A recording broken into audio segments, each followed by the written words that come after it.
차가운 빗줄기가 거실 창문을 세차게 두드렸다. 하지만 서하윤이 느끼는 한기는 창밖에서 오는 것이 아니었다. 그녀의 발밑에 구겨진 종이 한 장이 젖은 냅킨처럼 널브러져 있었다. 그것은 그녀의 7년 결혼 생활의 사망 선고서이자 그녀의 모든 것을 무너뜨리는 망치였다. 그녀의 남편. 백민주는 값비싼 이탈리아제 가죽 소파에 깊숙이 몸을 묻은 채 그녀를 경멸하듯 바라보고 있었다. 완벽하게 다듬어진 그의 얼굴은 차가운 대리석 조각상처럼 아무런 감정도 드러내지 않았다. 그가 방금 내뱉은 말들은 유리 조각처럼 그녀의 심장에 박혔다. 이혼해. 더 이상 네 역겨운 얼굴을 보고 싶지 않아. 하윤은 떨리는 손으로 바닥에 떨어진 서류를 간신히 집어들었다. 친자, 불일치. 그 세 단어가 검고 굵은 글씨로 인쇄되어 그녀의 시야를 흐릿하게 만들었다. 이것은 단순한 종이 조각이 아니라 그녀의 삶 전체를 부정하는 끔찍한 낙인이었다. 민준 씨, 이게 무슨 말이에요? 서진이는 분명 당신 아이예요. 그의 목소리가 얼음장처럼 차갑게 그녀의 말을 잘랐다. 내 아들이 아니지. 그는 천천히 자리에서 일어나 하윤에게 다가왔다. 잘 다려진 셔츠에서 나는 비싼 향수 냄새가 하윤의 코를 찔렀다. 그의 키가 그녀의 작은 체구를 완전히 압도했다. 감히 누굴 속이려 들어 7년 동안 날 기만하고 다른 놈의 자식을 내 아들인 척 키웠어. 민주는 그녀의 턱을 거칠게 움켜쥐었다. 그녀의 눈에 고인 눈물이 그의 손등 위로 떨어졌다. 넌 창녀보다 더러워. 내가 이 정도 증거도 없이 이런 말을 할 것 같아 네가 뭘 했는지 잊었어. 그의 눈빛이 그녀의 기억 속 어두운 곳을 꿰뚫으려 했다. 3년 전 재단 창립 기념 파티. 술에 취해서 비틀거리던 내 꼴이 아직도 서네. 하윤의 머릿속이 하얗게 변했다. 그날 밤 분명 중요한 행사였고 그녀는 민준의 아내로서 참석했다. 긴장감에 술을 몇 잔 마셨고 속이 좋지 않아 잠시 바람을 쐬러 나갔던 것 같다. 그때 누구와 함께 사라졌는지 정말 기억 안 나나 민준이 속삭였다. 아니면 기억하고 싶지 않은 건가? 그 잘난 권강혁 CEO. 네가 그렇게 쳐다보던 그 남자 말이야. 권강혁. 그 이름은 하윤에게 너무나 멀고도 이질적인 존재였다. JQ그룹의 총수. 얼음처럼 차가운 카리스마를 가진 남자. 하윤은 공포에 질려 고개를 저었다. 아니야, 그런 일 없었어. 난 그냥 속이 안 좋아서. 그녀의 기억은 그 지점에서 끊겨 있었다. 누군가 그녀를 부축해 호텔 방으로 데려다 준 것 같았다. 하지만 그게 누구였는지, 무슨 일이 있었는지 전혀 기억나지 않았다. 민주는 그녀를 비웃으며 거칠게 밀쳤다. 네가 기억하든 못하든 상관없어. 이 유전자 검사 결과가 모든 걸 말해주니까 그는 손목시계를 확인했다. 마치 이 모든 상황이 자신의 중요한 스케줄을 방해하는 귀찮은 일이라는 듯이 이미 변호사를 통해 모든 서류 처리는 끝냈어. 거짓말이야. 이건 조작된 거야. 하윤이 절규했다. 어떻게 나한테 이럴 수 있어. 서진이는 당신을 닮았단 말이야. 그녀의 목소리가 절박하게 갈라졌다. 안방에서 희미하게 서진이의 마른 기침 소리가 들려왔다. 아이는 며칠째 열감기로 앓고 있었다. 민준의 표정은 조금도 변하지 않았다. 닮아 내 눈에는 그 어떤 구석도 날 닮지 않았어. 내 추악한 비밀을 닮았겠지. 그는 현관 쪽을 턱짓으로 가리켰다. 이제 내 집에서, 내 인생에서 당장 꺼져. 그 끔찍한 아이도 데리고 가. 10분 주지. 그 안에 네 물건 챙겨서 사라져. 하유는 숨이 막혔다. 10분 7년의 세월이 단 10분 만에 정리될 수 있단 말인가. 민준 씨, 제발, 서진이 아파요? 날씨도 이런데. 제발, 하룻밤만이라도. 그녀가 그의 바짓가랑이를 붙잡으려 했지만 민주는 더러운 것을 쳐내듯 그녀의 손을 발로 찼다. 내 인내심을 시험하지 마. 서하윤. 그의 목소리는 이제 노골적인 혐오감으로 가득 찼다. 네가 순순히 나가지 않으면 경비원을 부를 수밖에 없어. 이 아파트 사람들이 네가 어떤 여자인지 다 알게 되는 게 좋겠어. 아니면 조용히 사라질래? 그것은 협박이었다. 하유는 자신이 더 이상 이 남자에게 어떤 인간적인 동정심도 기대할 수 없다는 것을 깨달았다. 그녀는 비틀거리며 일어나 안방으로 향했다. 작은 침대에서 아들 서진이가 옅은 숨을 몰아쉬며 자고 있었다. 아이의 이마는 불덩이처럼 뜨거웠다. 하유는 눈물을 삼키며 아이를 얇은 담요로 감쌌다. 그녀는 옷장에서 가장 두꺼운 외투를 꺼내 입고 서랍을 뒤져 얼마 남지 않은 현금과 지갑을 챙겼다. 다른 것은 아무것도 가져갈 수 없었다. 아니, 가져갈 힘도 남아있지 않았다. 그녀가 아이를 안고 거실로 나왔을 때 민주는 이미 현관문을 활짝 열어둔 채 그녀를 기다리고 있었다. 차가운 밤바람과 빗줄기가 복도를 통해 집 안으로 몰아쳤다. 잘 가. 다시는 내 눈앞에 나타나지 마. 그것이 그가 그녀에게 한 마지막 말이었다. 하유는 아이를 품에 꼭 안고 아파트를 나섰다. 엘리베이터의 거울에 비친 그녀의 모습은 유령처럼 창백했다. 몇 분 전까지만 해도 그녀의 집이었던 곳에서 그녀는 완벽한 타인처럼 쫓겨났다. 빗줄기는 그녀가 건물 밖으로 나서자마자 더욱 거세졌다. 차가운 비가 하윤의 얼굴과 머리카락을 순식간에 적셨다. 품 안의 서진이가 차가운 공기에 몸을 떨며 칭얼거렸다. 괜찮아. 아가, 엄마가 지켜줄게. 괜찮아. 그녀는 정처 없이 걸었다. 어디로 가야 할지, 무엇을 해야 할지 아무런 생각도 나지 않았다. 그녀의 머릿속은 민준이 던진 말들로 가득 차 혼란스러웠다. 유전자 검사, 파티, 권강혁. 정말 그날 밤 무슨 일이 있었던 걸까? 그녀는 자신의 기억조차 믿을 수 없게 되었다.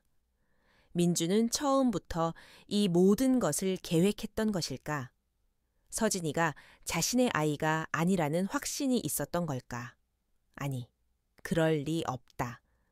서진이는 민준의 아이가 맞다. 하유는 그것을 본능적으로 알았다. 그렇다면 그 유전자 검사지는 무엇이란 말인가?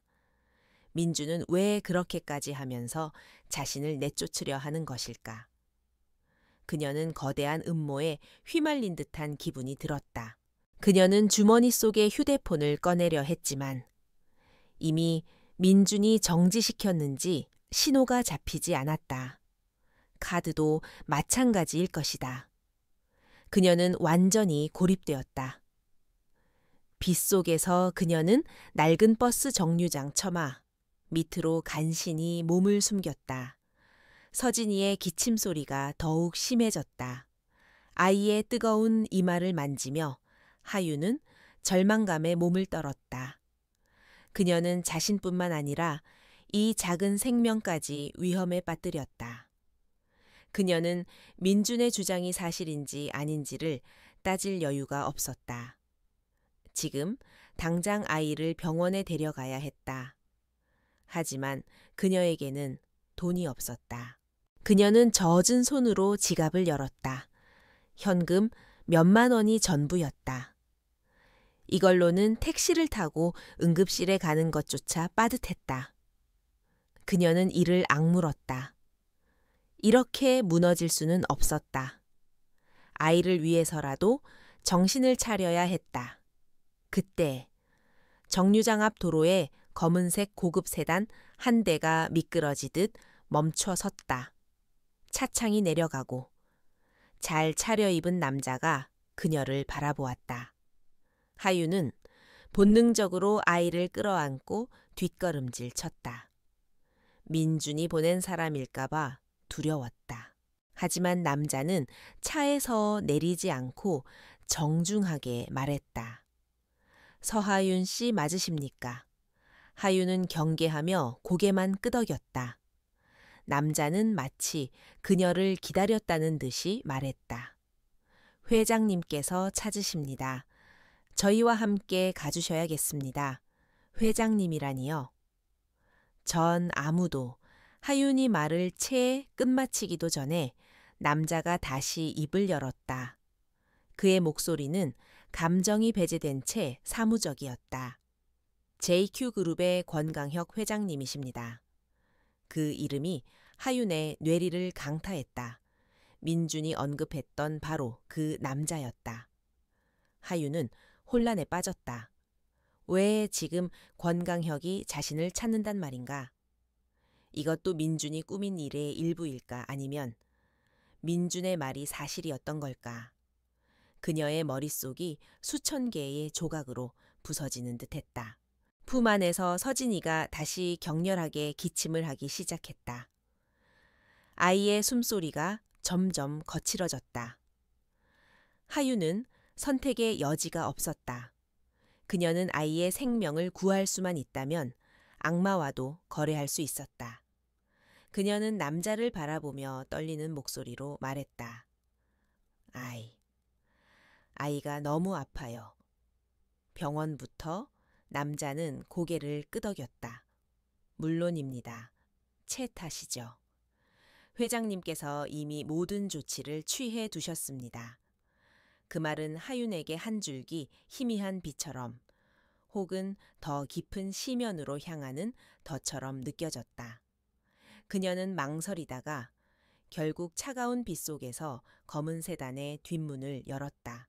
고급 세단의 내부는 바깥의 폭풍우가 거짓말인 것처럼 고요하고 따뜻했다. 서하윤은 축축한 담요에 쌓인 서진이를 가슴에 더욱 세게 끌어안았다. 아이의 얕은 숨소리가 히터, 바람소리에 묻혔다.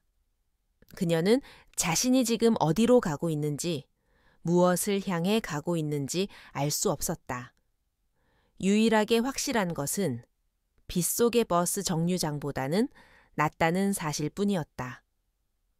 운전석에 앉은 남자는 김 비서라고 자신을 소개했다.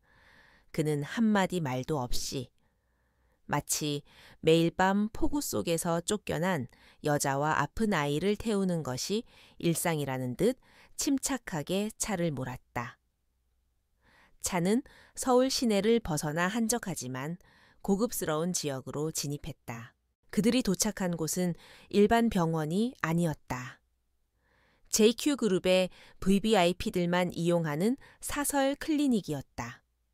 건물은 병원이라기보다는 5성급 호텔에 가까웠다. 차가 멈추자마자 의료진이 대기하고 있다가 달려나와 서진이를 조심스럽게 안아들고 이동식 침대로 옮겼다. 아이의 상태가 괜찮을까요? 하윤이 절박하게 물었다. 최고의 의료진이 대기하고 있습니다. 걱정하지 마십시오. 김 비서가 기계적인 목소리로 대답했다. 그는 하윤을 따뜻하고 아늑하지만 창문 하나 없는 작은 대기실로 안내했다. 방 안에는 간단한 다과와 깨끗한 수건, 갈아입을 편안한 옷이 준비되어 있었다. 여기서 잠시 기다려 주십시오. 회장님께서 곧 오실 겁니다. 문이 닫히고 하윤은 완벽한 정적 속에 홀로 남겨졌다. 그녀는 젖은 옷을 갈아입을 생각도 하지 못한 채 소파에 주저앉았다. 모든 것이 비현실적이었다. 몇 시간 전만 해도 그녀는 남편의 아내이자 한 아이의 엄마로 평범한 저녁을 보내고 있었다. 하지만 지금 그녀는 모든 것을 잃고 낯선 남자의 호의에 기대어 아들의 안위를 걱정하고 있었다. 권강혁. 그 이름이 그녀의 머릿속을 맴돌았다. 민준이 자신을 비난하며 내뱉었던 그 이름. 3년 전 그날 밤. 파티에서 도대체 무슨 일이 있었던 걸까? 그녀는 기억을 되살리려 애썼지만 머릿속은 짙은 안개에 휩싸인 듯 흐릿하기만 했다. 술에 취한 자신, 어지러운 조명, 그리고 누군가의 차가운 손. 시간이 얼마나 흘렀을까? 대기실 문이 소리 없이 열렸다. 하윤은 반사적으로 자리에서 일어났다. 방 안으로 들어선 남자는 압도적인 존재감을 뿜어냈다. 늦은 시간임에도 불구하고 그의 검은색 정장은 한치의 흐트러짐도 없었다. 짙은 눈썹 아래의 차가운 눈매, 날카로운 콧날, 굳게 닫힌 입술, 권강혁이었다. 그는 감정이라고는 찾아볼 수 없는 무표정한 얼굴로 그녀를 위아래로 훑어보았다. 하윤은 젖은 생쥐 같은 자신의 초라한 모습에 저도 모르게 몸을 움츠렸다. 그의 시선은 그녀를 인간으로 보는 것이 아니라 처리해야 할 복잡한 문제 서류를 검토하는 듯했다. 아이의 상태는 안정되었습니다. 권강혁이 입을 열었다. 그의 목소리는 그의 외모만큼이나 차가웠다. 열은 심했지만 다행히 폐렴으로 진행되지는 않았습니다. 여기 의료진이 밤새 지켜볼 겁니다. 하윤은 그제야 참고 있던 숨을 내쉬며 다리가 풀려 다시 소파에 주저앉았다. 감사합니다. 권강혁은 그녀의 감사 인사를 무시한 채 맞은편 의자에 앉았다. 그는 테이블 위에 서류 봉투 하나를 던지듯 올려놓았다. 본론으로 들어가지, 서하윤 씨. 당신도 이 상황이 어떻게 된 것인지 궁금할 테니. 그는 봉투를 턱짓으로 가리켰다. 하윤은 떨리는 손으로 봉투를 열었다. 안에는 여러 장의 사진과 서류 한 장이 들어 있었다. 사진들은 3년 전 그 파티에서 찍힌 것들이었다. 술에 취해 비틀거리는 자신의 모습. 그리고 권강혁과 자신이 호텔 엘리베이터를 타는 흐릿한 사진이었다. 하윤은 숨이 멎는 것 같았다. 며칠 전 익명의 제보를 받았다. 권강혁이 차갑게 말했다.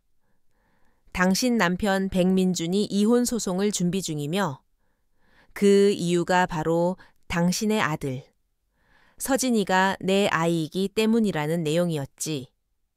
하윤은 고개를 세차게 저었다. 아니에요. 그건 민준 씨의 거짓말이에요. 거짓말이라고 권강혁이 한쪽 입꼬리를 비틀었다. 내 팀에서 즉각 확인에 들어갔다. 백민준이 최근 아들 서진이를 데리고 우리 그룹 산하 병원에서 검진을 받은 기록이 있더군. 그때 확보된 아이의 샘플과 내 유전자를 대조했다. 그는 마지막 서류를 가리켰다. 그것은 유전자 검사 결과지였다. 하윤이 민준에게서 보았던 것과는 완전히 다른 양식이었다. 그리고 그 아래에는 친자 관계 성립 확률 99.9%라는 끔찍한 결론이 적혀 있었다. 하윤의 세상이 다시 한번 무너져 내렸다. 민준이 보여준 것은 가짜였고 이것이 진짜란 말인가? 난 난 아무것도 기억나지 않아요. 하윤이 흐느꼈다. 제발 믿어주세요. 전 그런 짓을 할 여자가 아니에요. 그녀의 절규에도 권강혁의 표정은 변함이 없었다. 당신이 기억하든 못하든, 당신이 어떤 여자든 그건 나에게 중요하지 않아. 중요한 건 저 아이가 내 핏줄이라는 사실이다. 권강혁은 몸을 앞으로 숙였다. 그의 차가운 눈이 하윤의 영혼을 꿰뚫는 듯 했다. 나는 후계자가 필요하다. JQ그룹을 지키기 위해서 내 자리를 노리는 늙은 여우들에게서 모든 것을 지켜내기 위해선 내 아이가 필요해. 그의 목소리에는 깊은 피로감과 냉정한 결의가 동시에 담겨 있었다. 그는 하윤에게 선택의 여지를 주지 않았다. 백민주는 당신을 버렸고 당신은 길거리로 나앉았지. 그 아이를 데리고 당신 혼자서는 하루도 버티지 못할 거다. 백민주는 당신을 빈털터리로 만들기 위해 이미 모든 법적 조치를 끝냈어. 하윤은 이것이 민준의 완벽한 계획이었음을 깨달았다. 민준은 처음부터 알고 있었다. 서진이가 자신의 아이가 아님을. 그래서 그토록 차갑게 그들을 내쫓고 심지어 아이의 진짜 아버지일지도 모르는 이 남자에게 모든 사실을 흘린 것이다. 자신을 완벽하게 제거하고 어쩌면 JQ그룹에 어떤 약점을 만들어 이용하려 했을지도 모른다. 내가 당신에게 제안을 하지. 권강혁이 말을 이었다. 나와 결혼해 서류상의 아내가 되는 거다. 당신은 권강혁의 아내로서 남부럽지 않은 삶을 살게 될 거야. 백민준이든 누구든 다시는 당신을 건드리지 못하도록 보호해주지. 하윤은 그의 말을 믿을 수 없었다. 결혼이라니. 이 차가운 남자와 그리고 서진이는 내 아들로서 JQ그룹의 정식 후계자가 될 거다.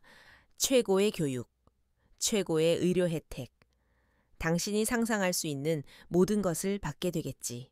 그럼 저는 뭘 하면 되죠?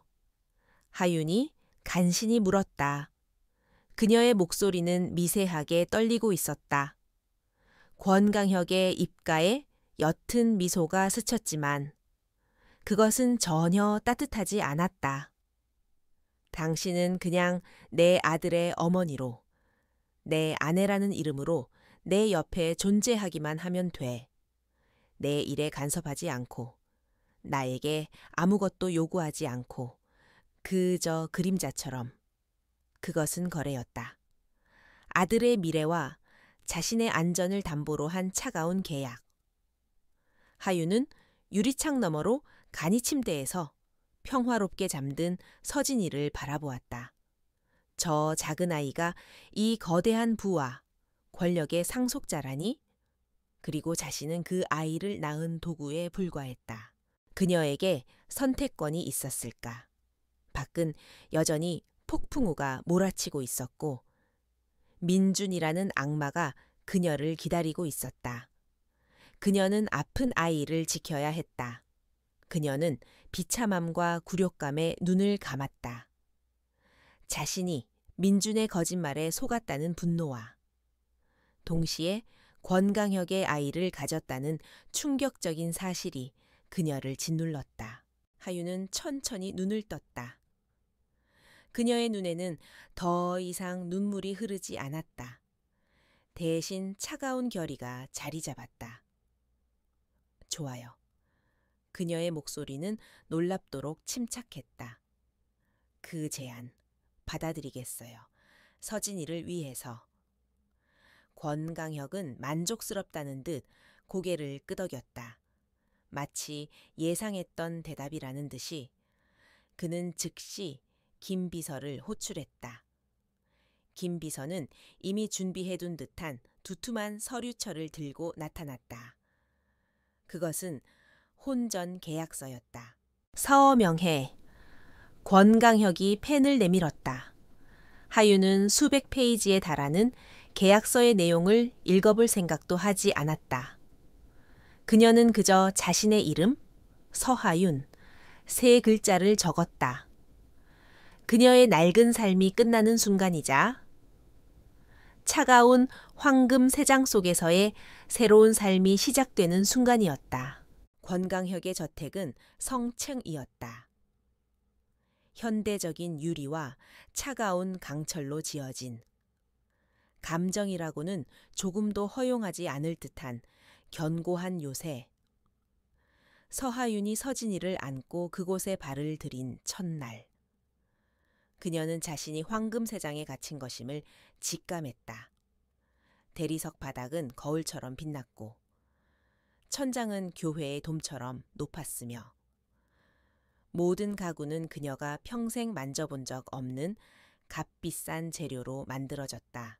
하지만 그 거대하고 화려한 공간은 텅 비어 있었다. 집안을 채우는 것은 온기가 아니라 완벽하게 통제된 정막뿐이었다.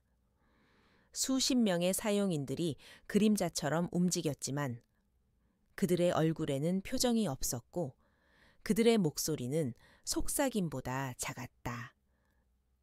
그들은 하윤을 사모님이라 불렀지만 그 호칭에는 어떤 존경심도 담겨 있지 않았다. 서진이의 방은 아이가 상상할 수 있는 모든 것으로 채워졌다.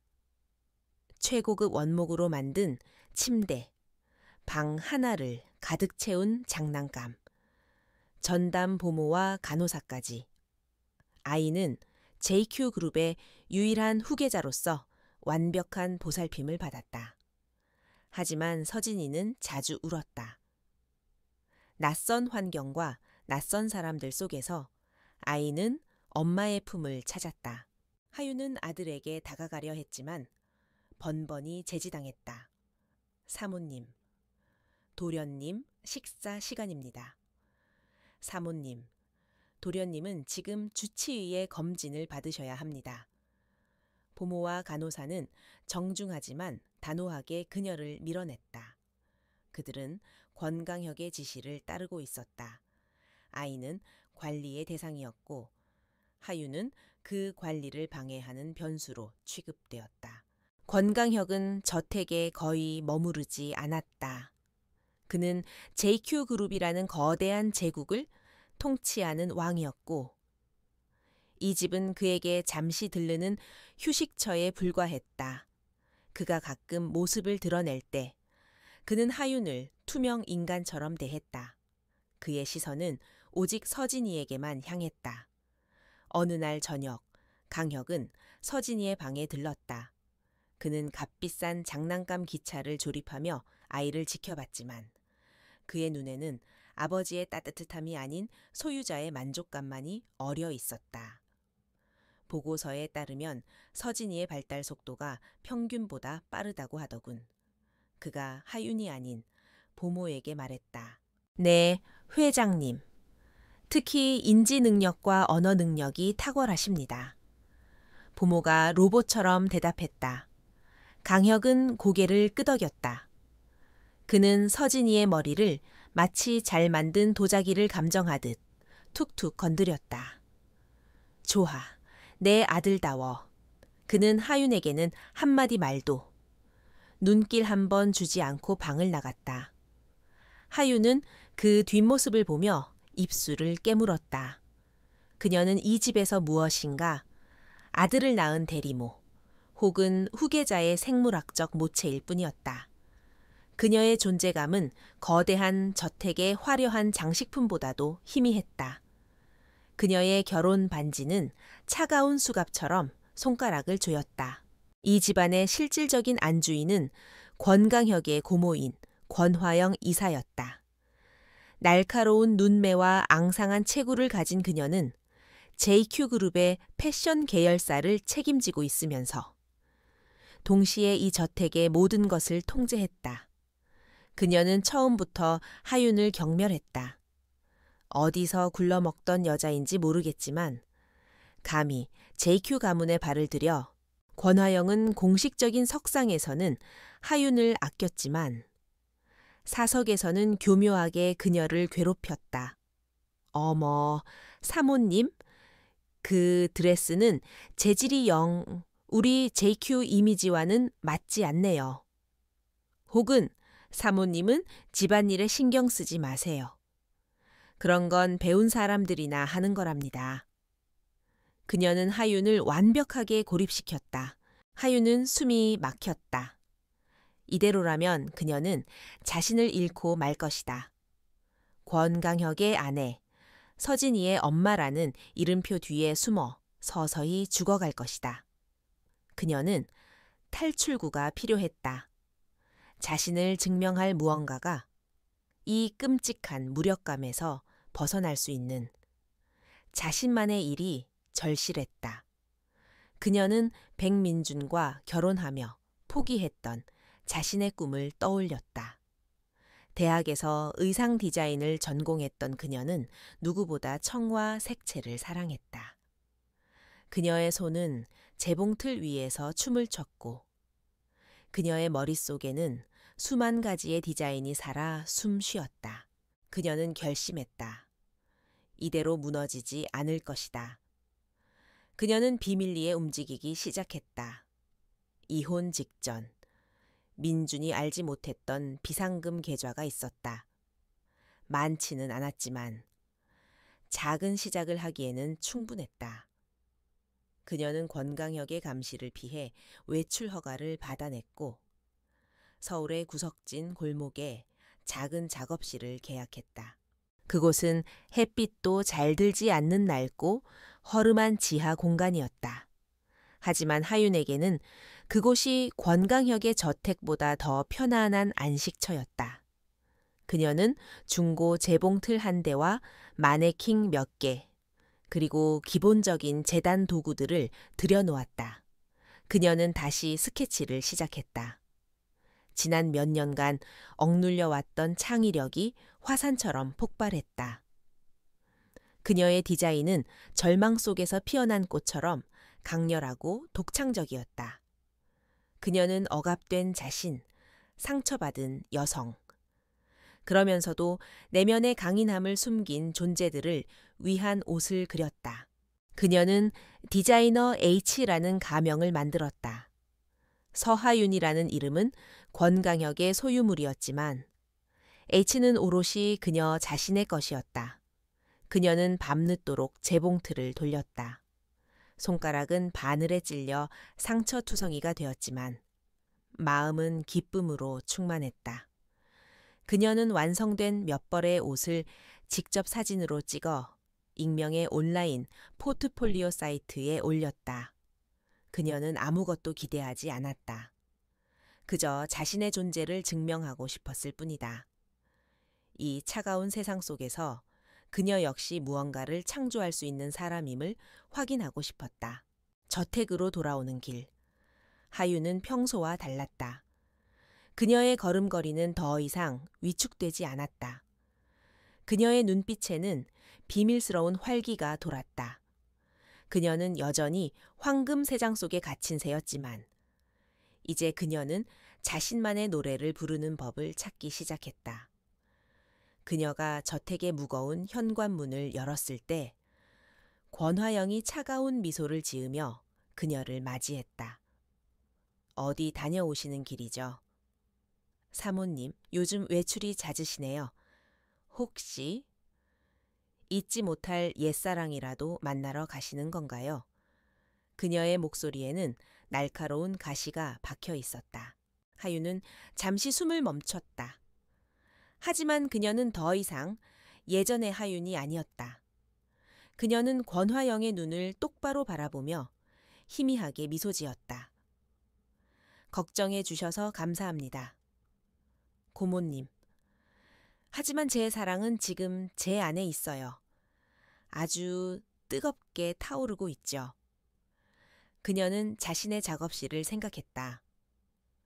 권화영은 그녀의 대답에 당황한 듯 눈을 가늘게 떴다. 하윤은 가볍게 고개를 숙이고 그녀를 지나쳐 계단을 올랐다. 그녀의 등 뒤로 권화영의 의심스러운 시선이 느껴졌지만 하유는 두렵지 않았다. 그녀는 이제 자신만의 무기를 갖게 되었다. 서하윤의 지하 작업실에서 탄생한 디자인은 칠흑 같은 어둠 속에서 터져 나온 불꽃과 같았다. 그녀는 자신의 포트폴리오를 단지 온라인 갤러리에만 머물게 하지 않았다. 그녀는 디자이너 H라는 이름으로 몇몇 독립 패션 부티크와 소규모 온라인 편집숍에 디자인 샘플을 보냈다. 그녀는 JQ그룹의 감시망을 피하기 위해 철저히 익명으로 움직였다. 반응은 즉각적이었다. 그녀의 옷은 단순한 의복이 아니었다. 그것은 상처받은 영혼을 위한 갑옷이자 억압된 자아를 향한 외침이었다. 구조적이면서도 유려한 실루엣, 과감한 비대칭 재단, 어두운 색채 속에서 빛을 발하는 섬세한 디테일은 기존의 어떤 디자인과도 달랐다. 특히 한 패션 블로거가 H의 재킷을 가장 고통스러운 순간에 입고 싶은 가장 강인한 옷이라고 평한 것이 기폭제가 되었다. 디자이너 H라는 이름은 패션계의 언더그라운드에서 빠르게 입소문을 타기 시작했다. 소규모 주문이 밀려들었고 하유는 밤잠을 줄여가며 재봉틀을 돌렸다. 그녀의 비밀스러운 활동은 권강혁의 철저한 감시망에도 불구하고 기적적으로 포착되지 않았다. 그는 아내 서하윤이 조용히 저택에 머무르며 후계자의 어머니라는 역할을 받아들였다고 생각했다. 그는 그녀가 그림자처럼 존재하는 것에 만족했다. 그러던 중 JQ그룹의 패션 계열사를 담당하는 권화영 이사의 귀에 디자이너 H의 이름이 들어갔다. JQ 패션은 최근 몇 년간 정체된 디자인으로 인해 젊은 층 고객을 잃어가고 있었다. 권화영은 어떻게든 혁신적인 돌파구를 찾아야 한다는 압박을 받고 있었다. H라고 들어본 적도 없는 이름인데 감히 우리 VVIP 라운지에서 언급돼 권화영은 마케팅 팀장의 보고에 코웃음을 쳤다. 고모님, 그게 요즘 가장 핫한 디자이너입니다. 실물은 아무도 본 적이 없지만 옷은 이미 완판 행진입니다. 특히 저희와 경쟁사인 SJ그룹의 젊은 상속녀가 H코트를 입은 것이 화제가 되었습니다. 권화영의 눈이 날카롭게 빛났다. 경쟁사의 상속녀가 입었다는 사실이 그녀의 자존심을 건드렸다. 당장 그 H라는 디자이너의 포트폴리오를 가져와. 그리고 무슨 수를 써서든 연락처를 알아내. 며칠 후 권강혁은 그룹 정기 임원 회의에서 패션 계열사의 부진한 실적을 검토하고 있었다. 권화영은 긴장한 표정으로 새로운 활로를 모색하고 있다며 최근 발견한 신진 디자이너 H에 대해 브리핑하기 시작했다. 스크린에 하윤의 디자인이 떠올랐다. 권강혁은 원래 패션 따위에는 관심이 없는 남자였다. 그에게 옷이란 그저 사회적 기능을 위한 도구일 뿐이었다. 하지만 스크린 속의 디자인은 그의 시선을 사로잡았다. 그 옷에는 설명할 수 없는 힘이 있었다. 그것은 절망의 끝에서 피어난 독초처럼 강렬하고 얼음 속에서 타오르는 불꽃처럼 매혹적이었다. 이 디자이너, H, 권강혁이 낮은 목소리로 말했다. 회의실의 모든 임원들이 숨을 죽였다. 지금 당장 JQ로 영입해. 그의 목소리는 명령이었고 토론의 여지가 없었다. 어떤 조건을 제시해서라도 일주일 안에 내 앞에 데려와. 권화영은 당황했지만 동시에 기뻤다. 조카가 드디어 패션에 관심을 보인 것도, 그리고 자신이 발굴한 디자이너를 높이 평가한 것도 만족스러웠다. 알겠습니다. 회장님, 즉시 추진하겠습니다. 그녀는 하윤이 바로 자신의 저택에 자신의 통제해에 있는 올케라는 사실을 꿈에도 몰랐다. 한편 하윤은 H로서의 성공에 고무되면서도 과거의 그림자를 쫓기 시작했다. 그녀는 더 이상 백민준의 거짓말에 휘둘리던 무력한 여자가 아니었다. 그녀에게는 이제 약간의 자본과 자신감이 생겼다. 그녀는 그날 밤의 진실을 알아야 했다. 그녀는 작업실을 오가며 틈틈이 3년 전 파티에 대한 자료를 수집했다. 당시 참석자 명단, 호텔 CCTV 기록 이미 삭제되었을 가능성이 높았지만 그리고 민준의 행적을 되짚어 보았다. 그녀는 민준이 자신에게 보여준 유전자 검사지가 조악하게 위조되었을 가능성을 염두에 두었다. 그녀는 조심스럽게 사설 탐정을 고용했다. 권강혁의 눈을 피해야 했기에 모든 의뢰는 익명과 대포폰을 통해 이루어졌다. 그녀가 탐정에게 요구한 것은 단 하나. 백민준이 3년 전 파티 전후로 누구와 접촉했으며 최근 JQ그룹 병원에서 서진이의 유전자 샘플을 어떻게 확보했는가였다. 탐정의 조사는 생각보다 빨리 진척을 보였다. 백민준은 꼬리가 긴 여우였지만 자신의 승리에 도취해 경계를 다소 풀고 있었다. 그는 최근 SJ그룹의 상속녀와 약혼을 발표하며 화려하게 제기했다. 그는 하윤이 권강혁의 집에 갇혀 아무것도 못할 것이라 확신했다. 탐정은 충격적인 사실을 발견했다. 백민주는 서진이가 태어나기 훨씬 전부터 자신이 불임이라는 사실을 알고 있었다. 그는 유명 불임 클리닉에서 비밀리에 진료를 받은 기록이 있었다. 이것은 하윤이 민준에게 보여주었던 친자 불일치 검사서 자체가 완벽한 사기극임을 의미했다. 하윤은 보고서를 쥔 손을 부들부들 떨었다. 민준은 처음부터 알고 있었다. 서진이가 자신의 아이가 아니라는 것을. 하지만 그는 하윤이 외도를 했다고 믿은 것이 아니었다. 그는 하윤이 다른 남자의 아이를 갖도록 유도했을 가능성이 높았다. 그녀의 머릿속에서 조각들이 맞춰지기 시작했다. 3년 전 그날 밤 유난히 술을 권하던 민준의 미소, 속이 안 좋다던 자신을 호텔 방으로 부축해주겠다던 그의 친절, 그리고 자신이 정신을 잃은 사이 누군가를 그 방으로 들여보낸 것이다. 그렇다면 권강혁은 그 역시 이 연극의 피해자일까? 아니면 공범일까? 하윤은 권강혁이 자신에게 보여준 유전자 검사 결과를 떠올렸다. 친자 관계 성립 확률 99,9%. 만약 민준이 이 모든 것을 계획했다면 그는 어떻게 권강혁의 유전자를 서진이와 대조시킬 수 있었을까? 의문이 꼬리를 물었다. 하윤은 이제 백민준뿐만 아니라 자신을 차가운 새장 속에 가둔 권강혁 또한 의심의 눈초리로 바라보기 시작했다. 그녀는 두 남자 사이의 거대한 음모에 휘말린 것일지도 몰랐다. 저택으로 돌아온 하윤은 그날 밤 처음으로 권강혁의 서재 문을 두드렸다.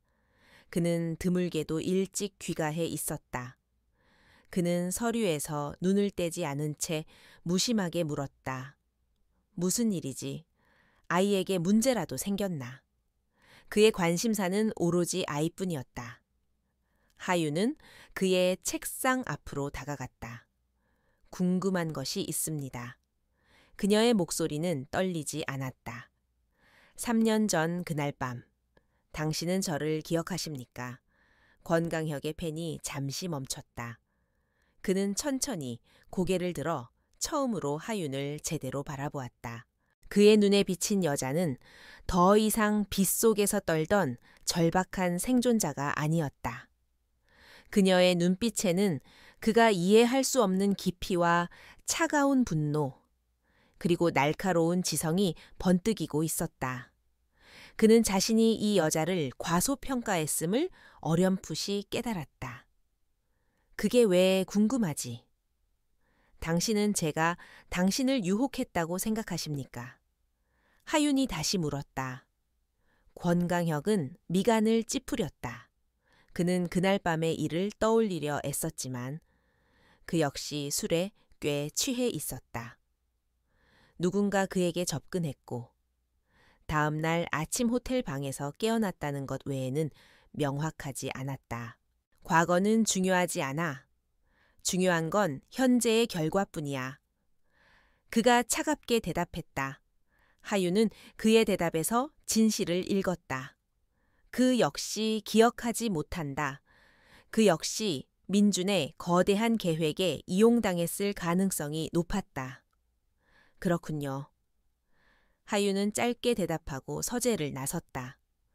권강혁은 닫힌 문을 바라보며 알 수 없는 불안감을 느꼈다. 저 여자는 변했다. 자신이 통제할 수 있다고 믿었던 그 여자가 이제 자신을 향해 칼날을 겨누고 있는 듯했다. 그는 처음으로 아들의 어머니가 아닌 서하윤이라는 존재를 인식하기 시작했다. 백민주는 불안했다. 그가 완벽하게 버렸다고 생각했던 서하윤이 JQ그룹 권강혁의 아내가 되었다는 소식은 그의 심기를 불편하게 만들었다. 물론 그는 하윤이 그 차가운 성에서 그림자처럼 살아가리라 예상했다. 권강혁 같은 남자가 하윤 같은 여자에게 진심을 줄 리 없었다. 그녀는 그저 후계자를 낳은 도구로 취급될 터였다. 하지만 최근 SJ그룹 상속녀와의 약혼 준비로 바쁜 와중에도 패션계에서 떠오르는 디자이너 H에 대한 소문이 그의 귀에 거슬리기 시작했다. 그저 그런 신진 디자이너라고 치부하기에는 그 성장세가 너무 빠르고 그 디자인 스타일이 어딘지 모르게 익숙한 절박함을 담고 있었다. 그는 만에 하나라는 생각에 뒷조사를 시켰고 그 결과는 그의 뒤통수를 세게 쳤다. 디자이너 H가 활동을 시작한 시점과 하윤이 권강혁의 저택으로 들어간 시점이 거의 일치했다. 그리고 H 작업실이라고 알려진 곳은 철저히 비밀에 붙여져 있었다. 민주는 하윤이 감히 자신의 통제를 벗어나 무언가를 꾸미고 있다는 사실에 분노했다. 그가 가장 두려워하는 것은 하윤이 과거의 진실을 파헤치는 것이었다. 만약 하윤이 3년 전 그날 밤의 진실과 자신이 불임이라는 사실을 알게 된다면 그는 모든 것을 잃을 수도 있었다. 멍청한 년. 감히 JQ그룹의 보호막 뒤에 숨어서 발톱을 드러내. 민주는 당장 하윤을 짓밟기로 결심했다. 그는 직접 나설 수 없었다. 대신 그는 돈으로 산 정보원들을 이용해 JQ그룹 내부에 익명의 투서를 넣었다. 권강혁 회장의 새 아내 서하윤의 과거가 깨끗하지 않다는 내용이었다. 투서에는 하윤이 결혼 전부터 문란했으며 백민준과 이혼한 사유 역시 그녀의 외도 때문이라는 거짓 정보가 담겨 있었다. 또한 디자이너 OH라는 존재가 사실은 JQ그룹의 자금을 이용해 권화영 이사가 비밀리에 띄우고 있는 유령 디자이너이며 그 디자인은 해외의 신진 디자이너 작품을 교묘하게 표절한 것이라는 악의적인 소문도 함께 퍼뜨렸다. 그의 의도는 명확했다. 권강혁의 의심을 사서 하윤의 입지를 좁히고 동시에 디자이너 H의 명성을 깎아내려 JQ 패션의 영입 계획을 무산시키려는 것이었다. 그는 하윤이 다시는 재기할 수 없도록 그녀의 날개를 꺾어버리고 싶었다. 소문은 JQ그룹 내부에서 빠르게 퍼져나갔다. 권화영은 디자이너 H가 표절 작가라는 소문에 격분했다. 그녀는 당장 H의 영입을 보류하고 소문의 진원지를 찾기 시작했다. 그녀의 의심은 자연스럽게 최근 이상한 행동을 보이는 하윤에게로 향했다. 권강혁 역시 이 보고를 받았다. 그는 표절이라는 단어보다 아내의 문란한 과거라는 부분에 더 신경이 쓰였다. 그는 하윤을 믿지 않았지만 자신의 소유물에 흠집이 나는 것은 참을 수 없었다. 그는 김 비서에게 하윤의 최근 행적을 낱낱이 감시하라고 지시했다. 저택 내의 모든 사용인들이 그녀의 눈과 귀가 되었다. 하윤은 자신을 둘러싼 공기가 차가워지는 것을 즉각 느꼈다. 사용인들의 시선은 더욱 노골적인 감시로 변했고 권화영은 사사건건 그녀를 불러 트집을 잡았다. 사모님. 에이타라는 디자이너가 사모님 대학 동기라는 소문이 있던데 사실인가요? 혹시 표절 문제에 대해 아시는 건 없으신지? 하윤은 민준이 움직이기 시작했음을 직감했다. 그는 자신이 진실에 접근하고 있음을 느끼고 선수를 쳐 자신을 매장하려 하는 것이다. 하지만 하윤은 당황하지 않았다. 오히려 그녀의 심장은 차갑게 타올랐다. 이제는 물러설 곳이 없었다. 그녀가 고용한 사설 탐정으로부터 결정적인 보고서가 도착한 것은 바로 그때였다. 하윤은 지하 작업실에서 떨리는 손으로 서류 봉투를 열었다. 그 안에는 백민준의 완벽한 가면을 벗겨낼 증거들이 담겨 있었다. 첫 번째는 민준이 수년간 최고급 불임 클리닉에서 진료를 받은 상세 기록이었다. 그는 명백한 무정자증 판정을 받았다. 그는 절대로 아버지가 될 수 없는 몸이었다. 하윤이 경악한 것은 그 진단 시점이었다. 그것은 그들이 결혼하기 훨씬 전부터 시작된 기록이었다. 민주는 자신이 불임이라는 사실을 알면서도 하윤과 결혼했다. 그는 처음부터 후계자를 낳을 수 없는 자신의 약점을 감추기 위해 하윤을 방패막이로 이용한 것이다.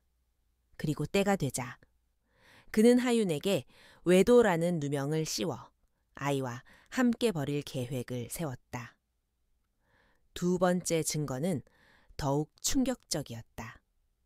3년 전 파티가 열렸던 호텔에 보안팀 직원과의 거래 내역이었다. 민주는 거액의 돈을 주고 그날 밤 하윤이 머물렀던 스위트룸의 CCTV 기록을 영구 삭제하도록 지시했다. 그리고 그날 밤 권강혁을 그 방으로 안내한 사람이 다름 아닌 민준의 신복이었다는 증언도 확보했다. 모든 퍼즐이 맞춰졌다. 민준은 자신의 불임을 감추고 동시에 JQ그룹의 후계자를 만들어낼 씨바디로 하윤을 이용했다. 그는 치밀하게 권강혁을 점찍었고 두 사람을 의도적으로 하룻밤 묵게 만들었다. 그는 서진이가 권강혁의 아이임을 거의 확신하고 있었던 것이다. 그리고 마지막 장. 탐정은 백민준이 SA그룹 상속녀와의 약혼을 공식 발표했으며 결혼 조건으로 SJ그룹에 막대한 자금을 투자받아 새로운 사업을 준비 중이라는 사실을 보고했다. 그는 하윤과 서진이를 벌인 대가로 화려한 부와 명예를 손에 넣으려 하고 있었다. 하윤은 보고서를 쥔 채 온몸을 떨었다. 이것은 단순한 배신이 아니었다. 이것은 한 인간의 영혼을 철저히 짓밟고 이용한 악마의 계획이었다. 그녀의 분노는 얼음처럼 차갑게 응축되었다. 그녀는 더 이상 민준의 아내도 권강혁의 인형도 아니었다. 그녀는 복수를 다짐했다. 그녀는 작업실 거울 앞에 섰다. 거울 속에는 두려움에 떨던 여자가 아닌 냉철한 전략가의 눈빛이 빛나고 있었다. 백민준, 네가 내게서 모든 것을 빼앗아갔다고 생각했겠지. 하지만 넌 나에게 가장 강력한 무기를 주었어. 바로 진실이라는 무기를. 그녀는 권강혁에게 갈 생각도 권화영에게 해명할 생각도 하지 않았다. 그들 역시 이 거대한 사기극의 일부이거나 혹은 무능한 방관자일 뿐이었다. 그녀는 자신만의 무대에서 가장 극적인 방식으로 모든 것을 폭로하기로 결심했다. 그녀는 디자이너 H로서 JQ 패션 측에 공식 서한을 보냈다. 최근 저를 둘러싼 악의적인 표절 루머에 깊은 유감을 표합니다. 저의 결백을 증명하고 저의 모든 것을 보여드리기 위해 JQ 패션의 다음 시즌 쇼케이스에 디자이너 H로서 공식적으로 참여하고 싶습니다. 권화영은 이 당돌한 제안에 코웃음을 쳤지만 권강혁은 의외의 결정을 내렸다. 좋아, 쇼케이스 무대를 마련해줘. 단, 조건이 있다. 그가 정말 표절 작가라면 JQ그룹은 그에게 막대한 손해배상을 청구할 것이고 그가 진짜라면 우리가 원하는 것을 얻겠지. 권강혁은 디자이너 H라는 미끼를 던졌다. 그는 이 쇼케이스를 통해 하윤을 둘러싼 소문과 H의 진위 여부를 동시에 확인하려 했다. 그는 모든 것이 자신의 통제해에 있다고 믿었다. 하윤은 그의 제안을 받아들였다. 그녀는 이제 모든 준비를 마쳤다.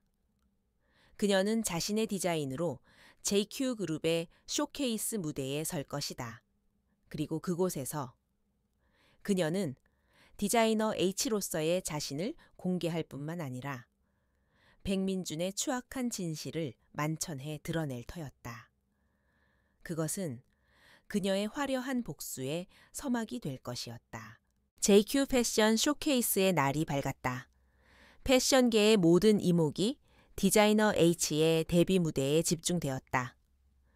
쇼가 열리는 아트센터는 JQ그룹의 회장, 권강혁, 권화영 이사, 그리고 패션계 VVIP들로 가득 찼다.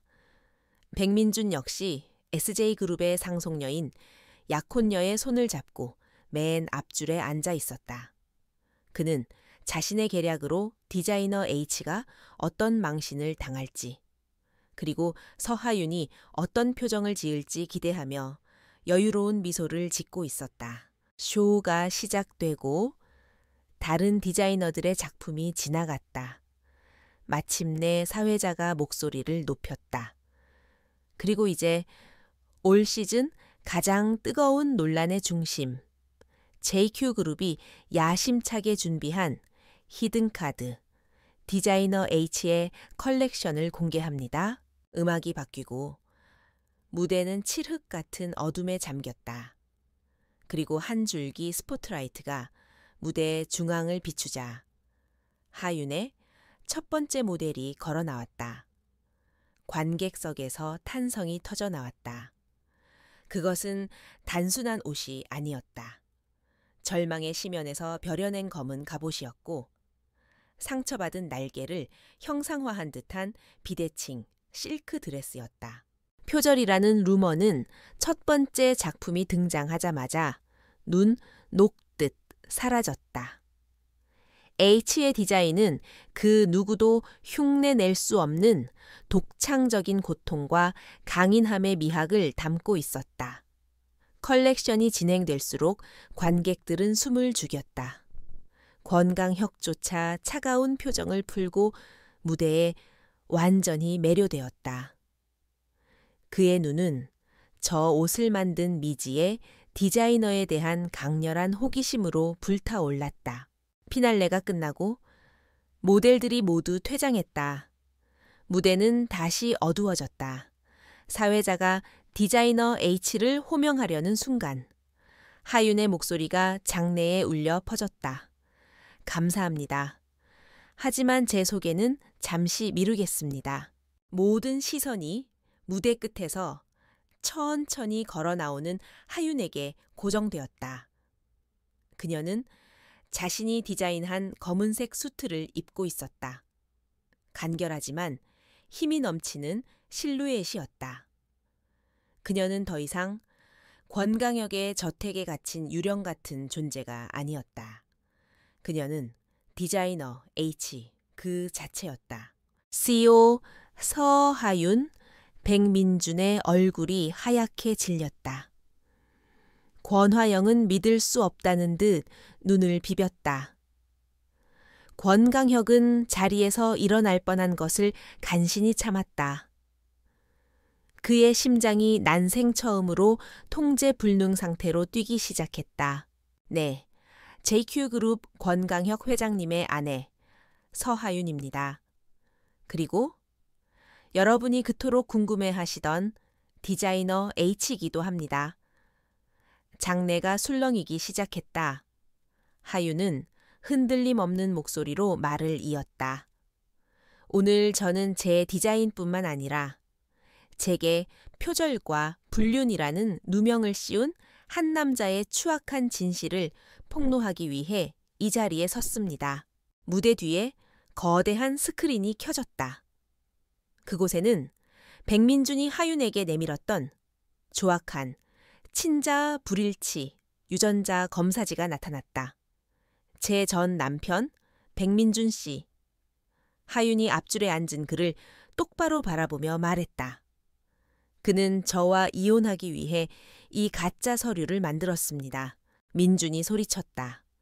거짓말, 저 여자가 쇼를 망치려고 미쳤군 경비원들.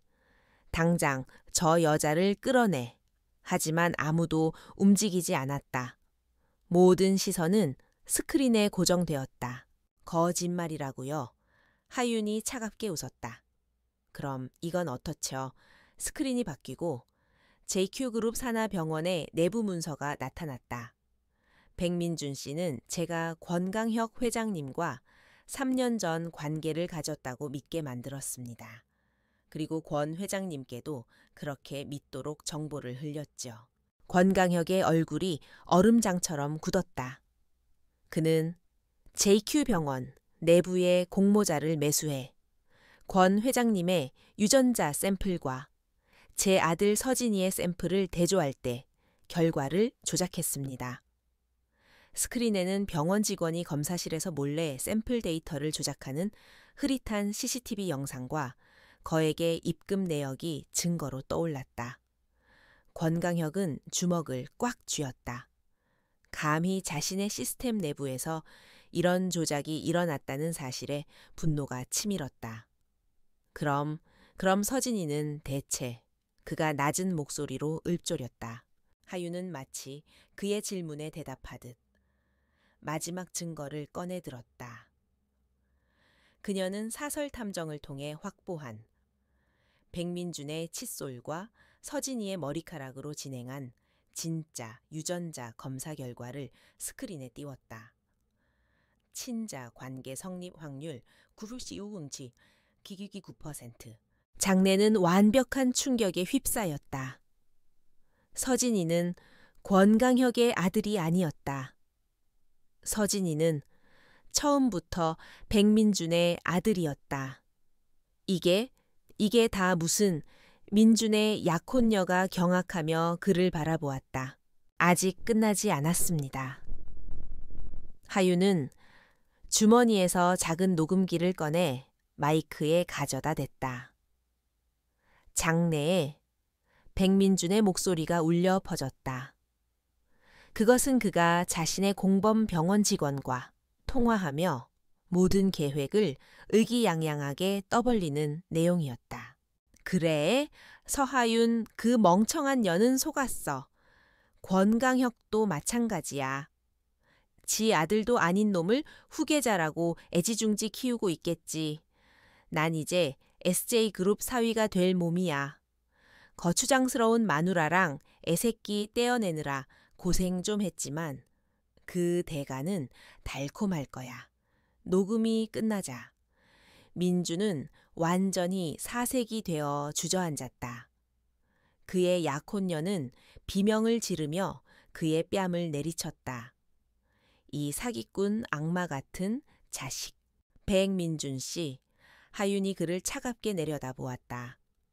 당신은 당신의 야망을 위해 저와 제 아들, 그리고 권강혁 회장님까지 기만했습니다.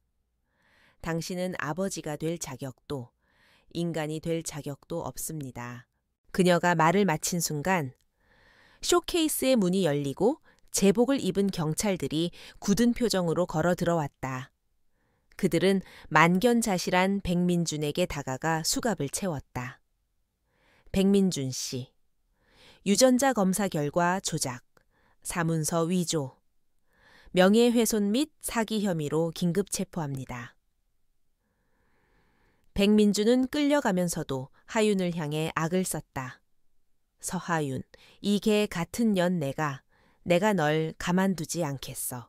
하지만 그의 발악은 닫히는 문과 함께 사라졌다. 모든 것이 끝났다. 쇼케이스는 아수라장이 되었지만 하윤은 무대 중앙에 꿋꿋이 서 있었다. 그녀는 자신의 손으로 모든 것을 되돌려 놓았다. 그녀는 디자이너 H로서의 성공과 함께 아들을 위한 정의를, 그리고 자신을 위한 자유를 되찾았다. 수많은 카메라 플래시가 그녀를 향해 터졌다. 그녀는 눈을 감지 않았다. 그 순간 그녀는 무대 앞줄에서 자신을 바라보고 있는 권강혁과 눈이 마주쳤다.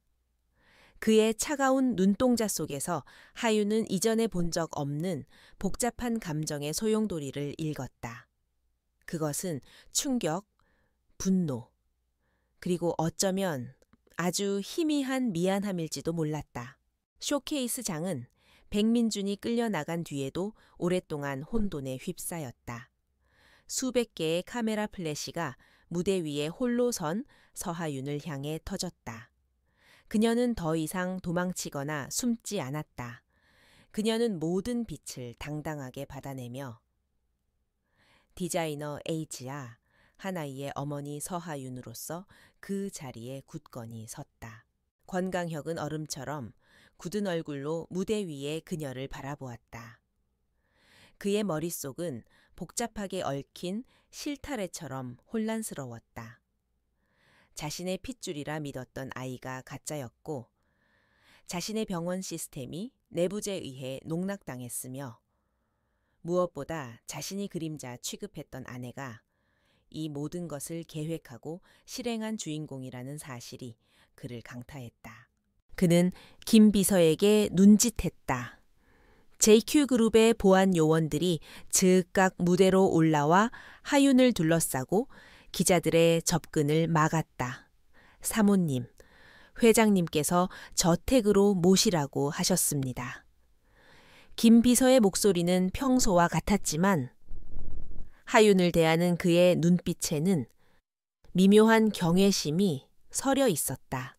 하윤은 고개를 끄덕였다. 그녀 역시 그와의 마지막 대화가 필요했다. 이것은 그녀의 복수이자 그녀의 독립선언이었다. 차를 타고 저택으로 돌아오는 내내 두 사람 사이에는 무거운 침묵이 흘렀다. 하지만 이전의 그 답답하고 억압적인 침묵과는 달랐다. 그것은 폭풍이 지나간 뒤 모든 것이 명확해진 자들의 고요한 침묵이었다. 저택의 거대한 서재. 두 사람은 처음 만났던 그날처럼 마주 앉았다. 하지만 모든 것이 변해 있었다. 권강혁은 더 이상 군림하는 주인이 아니었고 하윤은 더 이상 애원하는 피보호자가 아니었다. 왜 그렇게까지 했지? 권강혁이 먼저 입을 열었다. 그의 목소리는 분노라기보다는 혼란에 가까웠다. 내부 조작 사실을 왜 나에게 먼저 알리지 않았나? JQ 병원의 명예까지 실추시키면서 그는 자신의 통제 밖에서 일이 벌어진 것을 받아들이기 힘들어했다. 하윤은 그의 눈을 피하지 않았다. 회장님께 알렸다면 어떻게 하셨을까요? 조용히 덮으려 하셨겠지요. 백민준을 법적으로 처벌하는 대신 JQ의 명예를 지키기 위해 그와 거래하셨을지도 모릅니다. 그녀의 말은 정곡을 찔렀다. 권강혁은 반박할 수 없었다. 그는 언제나 JQ그룹의 이익을 최우선으로 생각하는 사람이었다. 당신은 나를 믿지 않았군. 그가 씁쓸하게 말했다. 회장님은 저를 믿으셨습니까? 하윤이 반문했다. 당신은 저를 단 한 번이라도 서하윤이라는 인간으로 본 적이 있습니까? 아니면 그저 후계자의 어머니라는 도구로만 보셨습니까? 하윤은 가방에서 서류 한 장을 꺼내 테이블 위로 밀었다. 그것은 이혼 합의서가 아닌 혼인, 무효, 확인, 소송 서류였다. 우리의 결혼은 처음부터 사기에 기반한 계약이었습니다. 백민준의 기만, 그리고 당신의 후계자라는 목적. 그 어디에도 진정한 합의는 없었습니다. 권강혁은 서류를 내려다보았다. 혼인 무효. 그 두 단어가 그의 가슴을 차갑게 쳤다. 그는 고개를 들어 하윤을 다시 바라보았다. 무대 위에서 빛나던 디자이너 H의 모습과 지금 자신의 앞에서 당당하게 자신의 권리를 주장하는 여자가 겹쳐 보였다. 그는 자신이 무엇을 놓쳤는지 깨닫기 시작했다. 그는 냉철한 사업가로서 상황을 수습하려 했다. 서진이 문제는 복잡하게 됐군. 하지만 당신의 재능은 진짜야. 디자이너 H는 JQ 패션이 탐낼 만한 인재다. 그는 계약서를 무시하고 새로운 제안을 꺼냈다. 이 결혼 유지할 수도 있어. 조건을 바꾸지. JQ 패션의 총괄 디렉터 자리를 주겠다. 당신이 원하는 모든 것을, 그것은 그가 할 수 있는 최고의 제안이었다. 부와 명예, 그리고 JQ그룹의 막강한 지원. 하지만 하윤은 희미하게 미소 지었다. 회장님, 저는 당신의 직원이나 당신의 소유물이 아닙니다. 그녀의 목소리는 단호했다. 저는 이미 제 길을 찾았습니다. 디자이너 H는 JQ그룹의 울타리 없이도 설 수 있습니다. 오늘 쇼가 끝난 직후 수십 통의 투자 제안을 받았습니다. 권강혁은 처음으로 패배감을 느꼈다. 돈으로도, 권력으로도 이 여자를 붙잡을 수 없었다. 그는 자신도 몰랐던 마지막 카드를 꺼내려 했다. 그럼 서진이는, 아이는 정이 들었어. 단순히 후계자라서가. 그의 목소리가 스스로도 놀랄 만큼 흔들렸다. 하윤의 눈빛이 잠시 부드러워졌다. 서진이는 제 아들입니다. 백민준의 아들이기도 하지만 법적으로 그리고 실질적으로 제 아들입니다. 권강혁 씨의 아들이 아닙니다. 그녀는 선을 그었다. 아이는 JQ그룹의 후계자라는 무거운 짐 대신 그저 사랑받는 아이로 자랄 것입니다. 그녀는 자리에서 일어났다. 하지만 당신이 원한다면 서진이의 인생의 선배로서 만나는 것을 막지는 않겠습니다. 아빠라는 이름이 아니라 그저 좋은 어른으로서요. 그것은 서진이가 스스로 판단할 문제입니다. 그것은 그녀가 베푸는 마지막 관용이었다. 하윤은 이미 자신의 짐을 챙겨둔 상태였다. 저택의 화려한 드레스룸이 아닌 지하 작업실에서 가져온 작은 여행 가방 하나가 전부였다. 그녀는 보모가 아닌 자신의 손으로 서진이의 방으로 갔다. 쇼가 진행되는 동안 그녀가 믿을 수 있는 유일한 사람에게 맡겨두었던 아들이 그녀를 기다리고 있었다. 엄마, 서진이가 달려와 그녀의 품에 안겼다. 하윤은 아들의 작은 손을 꼭 잡고 그 거대하고 차가운 저택의 현관을 향해 걸어갔다. 그녀가 JQ그룹에 발을 들였던 그날 밤과는 모든 것이 달랐다. 그때는 폭우가 몰아쳤지만 지금은 눈부신 아침 햇살이 대리석 바닥 위로 쏟아지고 있었다. 권강혁이 현관 홀 중앙에 서서 그들을 바라보고 있었다. 그는 수십 개의 계열사를 지휘하던 냉철한 회장의 모습이 아니었다. 그는 무언가를 잃어버린 남자의 얼굴을 하고 있었다. 서하윤. 그가 불렀다. 정말 가야겠나? 모든 것을 가질 수 있어. 이 집, JQ 패션. 당신이 원하는 모든 것. 하윤은 걸음을 멈추고 천천히 그를 돌아보았다. 그녀의 얼굴에는 그늘 한 점 없는 진정으로 자유로운 자의 미소가 피어올랐다. 저는 이미 모든 것을 가졌습니다. 회장님. 그녀는 품 안에 서진이를 바라보며 말했다. 제 자신, 그리고 제 아들, 그것이면 충분합니다. 그녀는 다시 몸을 돌렸다. 그리고 망설임 없이 그 무거운 강철 문을 열고 밖으로 나갔다. 눈부신 햇살이 그녀와 서진이를 감쌌다. 하윤은 아들의 손을 잡고 그들의 새로운 미래를 향해 당당하게 첫걸음을 내디뎠다. 차가운 황금 세장의 문은 그녀의 등 뒤에서 영원히 닫혔다.